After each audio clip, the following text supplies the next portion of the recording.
Hello everybody, it's Monday the 16th of May, I'm Dakian and you're watching my weekly video about my painting progress.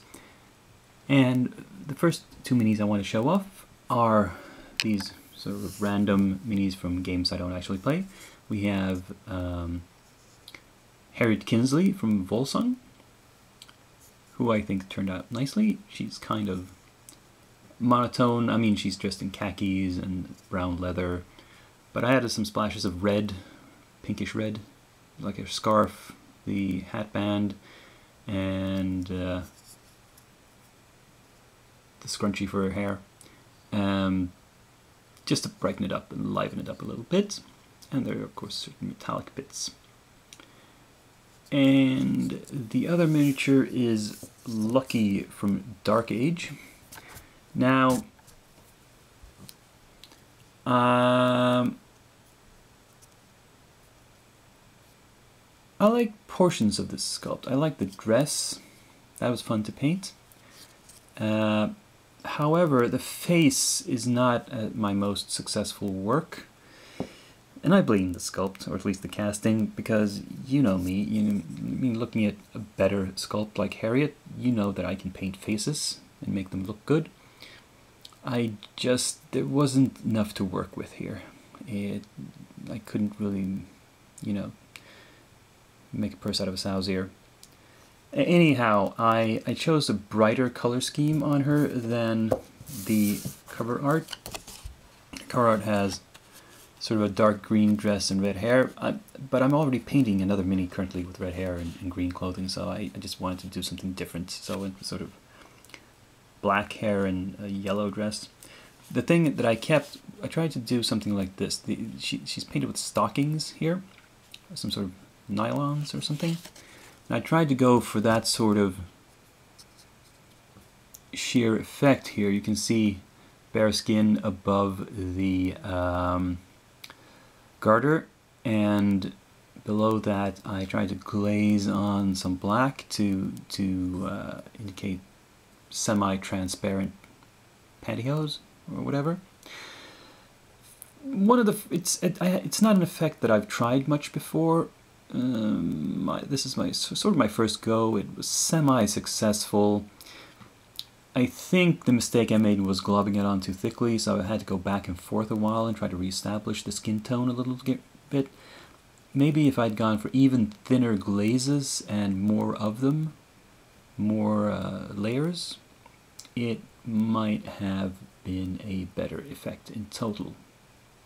But hey, you live and you learn. The rest of the minis I'm going to show you this week are almost all Malifaux related, all the finished ones anyway. Let's move on to that.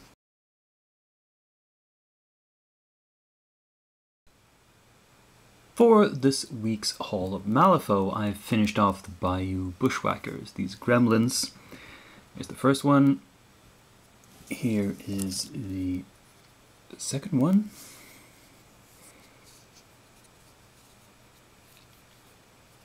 And I'm spinning them rather rapidly because I don't want you to look too closely at the paint jobs, because they are very sloppy and not all that interesting. And part of the reason I didn't really find the models all that fun to work with. The sculpts were not inspiring, but I just wanted to get them done. And also there's no help. I mean, this is the artwork on the cover. It's just all green. I mean, this is the style for Malifaux 2nd edition. All the artwork nowadays is very monochromatic. They choose one color for each faction, like green for Gremlins and purple for Neverborn or whatever, and they paint their cover art in just basically one color, just variant shades of green in this case. And I don't want to paint minis like that. They don't provide painted examples of what the minis might look like they used to. And I don't know, maybe it's the trying to not hamper painter's own creativity or something. But hey, a little guidance could have been helpful. Anyway, these are just rank and file troops, so I suppose it doesn't matter that I didn't pour a ton of work into them. And I got them out of the way, and I can move on to projects that interest me more. So with some work still to be done on them, we have these guys. The Hooded Rider has seen some more color, I think, splash on him since last time you saw him. Maybe? He's going slowly. I might get a move on this week. Who knows? And we have the two Desperate Mercenaries that I am working the they're, I don't know, half done maybe. This one is 50% done, I'd say. The other one not so much, perhaps.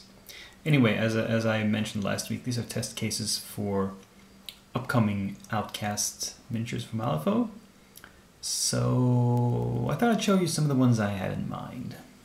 I'll be right back. So here I have a slew of Malifaux first edition blisters, metallics, miniatures that I want to paint up.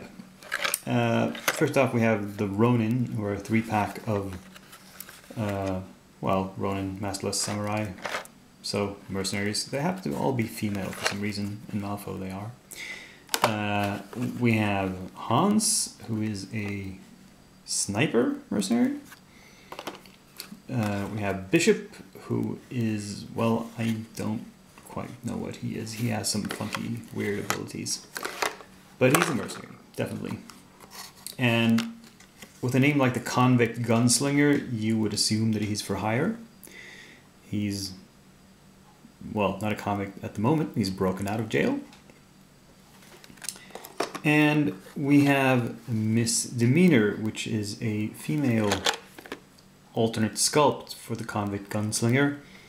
And this one is kind of special. This was a special edition miniature, meaning it was pretty hard to get hold of. I mean, the current special editions, the plastic ones, for second edition, you can always get at least once a year during the Black Friday promotion that Word Games have. But when you're looking for old first edition models, the limited ones, the special edition ones, they weren't that many, but the ones that were produced are pretty hard to find. So I'm pleased with this, that I managed to get a hold of this. Anyway, this is like 3, 4, 5, 6, 7 models in total that I want to have the same theme for their basis as those first two that I'm trying out. Again, assuming my test cases work out.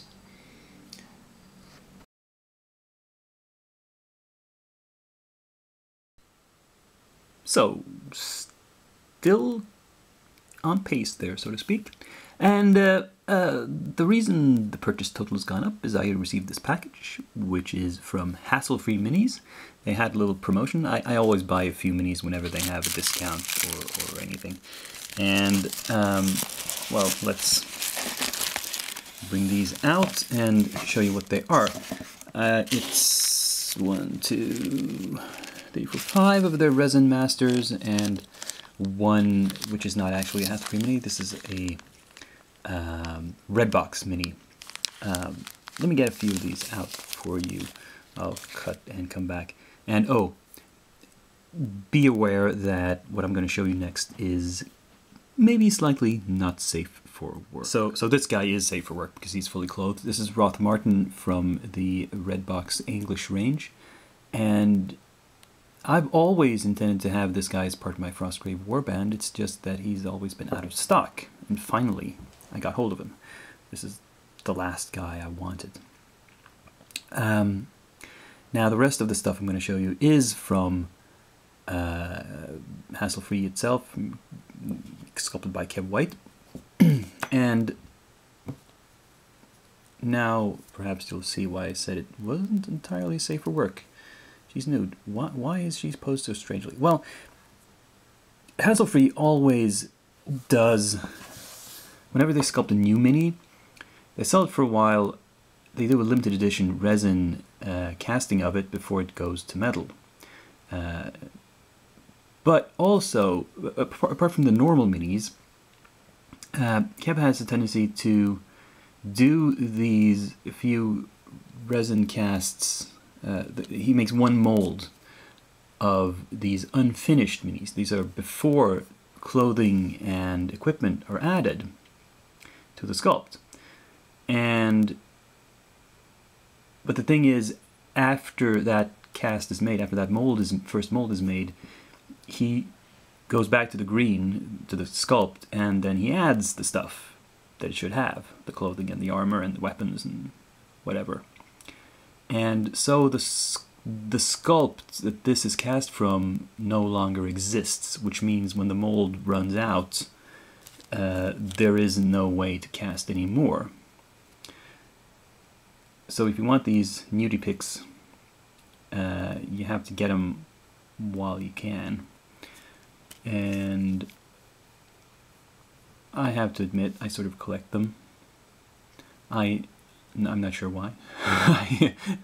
I just, maybe I'm a pervert. I just have this idea that someday I'll paint up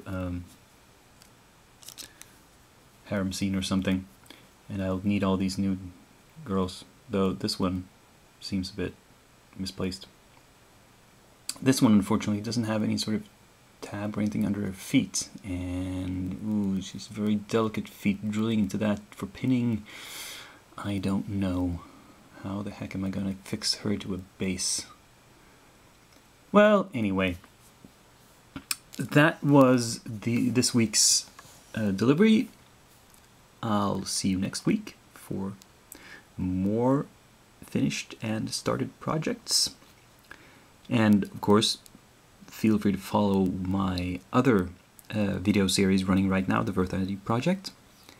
New videos posted whenever I can find the time to paint something and upload it. But until next video, this is Dakian, wishing you happy painting and signing off.